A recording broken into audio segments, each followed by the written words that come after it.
seperti keilmuan lainnya yang khususnya keilmuan yang juga menggunakan proses pengolahan data statistik, maka ada 4 variabel yang digunakan, yang bisa digunakan dan dipilih oleh peneliti ya. Yang pertama itu ada variabel nominal, kemudian ada variabel ordinal, selanjutnya ada variabel interval dan ada variabel rasio gitu.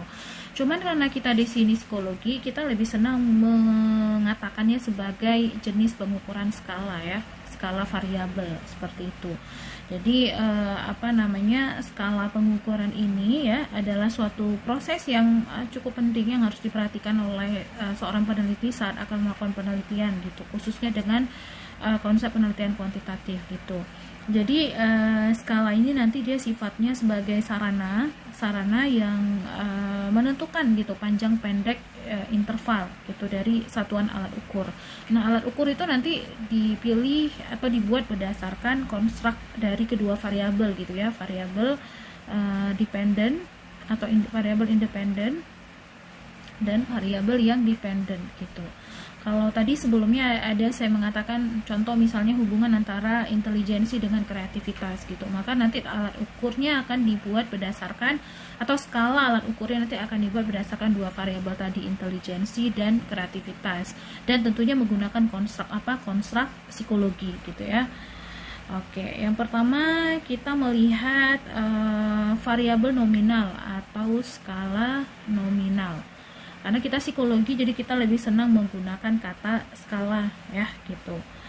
Jadi skala nominal ini adalah skala yang bentuknya paling sederhana dan mungkin cocok untuk dipakai untuk penelitian yang ingin mengkategorikan variabel atau data yang ada gitu. Jadi ciri-cirinya itu ya ditetapkan berdasarkan atas penggolongan atau variabel yang kualitasnya tidak bermakna gitu. Misalnya jenis kelamin, status pekerjaan dan lain-lain. Karena dia di sifatnya penggolongan, maka nanti dia bisa dikasih kode. Misalnya jenis kelamin itu akan ada laki-laki, kemudian ada perempuan gitu. Jadi bisa kita kasih kode laki-laki nanti kodenya 1, perempuan itu kodenya 2. Contoh misalnya kalian ingin meneliti perbedaan perspektif child free gitu kan, ditinjau dari jenis kelamin. Maka nanti yang laki-laki dikasih kode 1, yang perempuan dikasih kode 2 gitu. Itu skala nominal gitu ya, dan ini dia tuh sifatnya paling sederhana gitu. Atau misalnya selain jenis kelamin bisa saja nanti pekerjaan nanti kan ada ASN misalnya, kemudian ada wira swasta gitu ya, terus ada petani gitu. Kita golongkan, ASN itu kita kasih kode 1, wira swasta kita kasih kode 2, petani kita kasih kode 3 gitu. Jadi fungsinya itu hanya untuk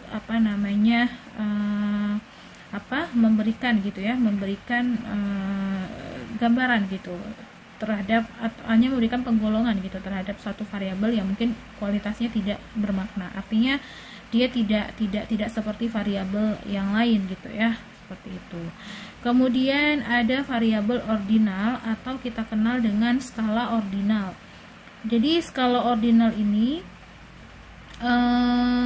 dalam penelitian kuantitatif ya, jarak interval antar tingkatan itu tidak harus sama. Definisinya seperti itu, dan kategori yang disusun pun juga berdasarkan urutan terendah ke tinggi misalnya, atau berdasarkan atas jenjang dalam atribut nih ya gitu. Dan biasanya sifatnya itu lebih logis ya dibandingkan variabel yang nominal. Kemudian dia mengikuti aturan juga, dan kategori data juga ditentukan oleh skala yang berdasarkan pada jumlah karakteristik yang dipunyai gitu.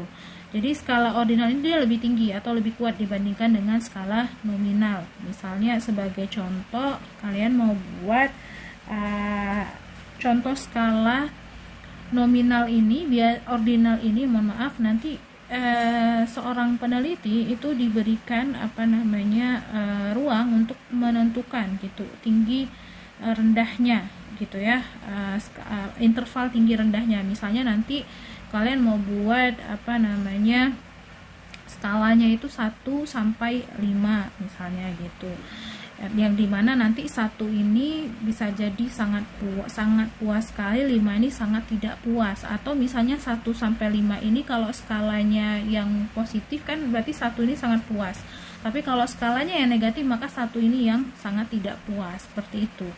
beda gitu. Misalnya kalian ingin mengukur apa, misalnya ranking di kelas misalnya saja gitu kan, maka ranking 1 ini nilainya bagus gitu kalau yang skalanya positif gitu. Tapi kalau misalnya kalau yang nanti itemnya positif seperti itu, item pertanyaannya, tapi kemudian yang 1 ini bisa jadi sangat tidak bagus kalau yang item pertanyaannya negatif gitu ya. Itu contoh skala ordinal gitu.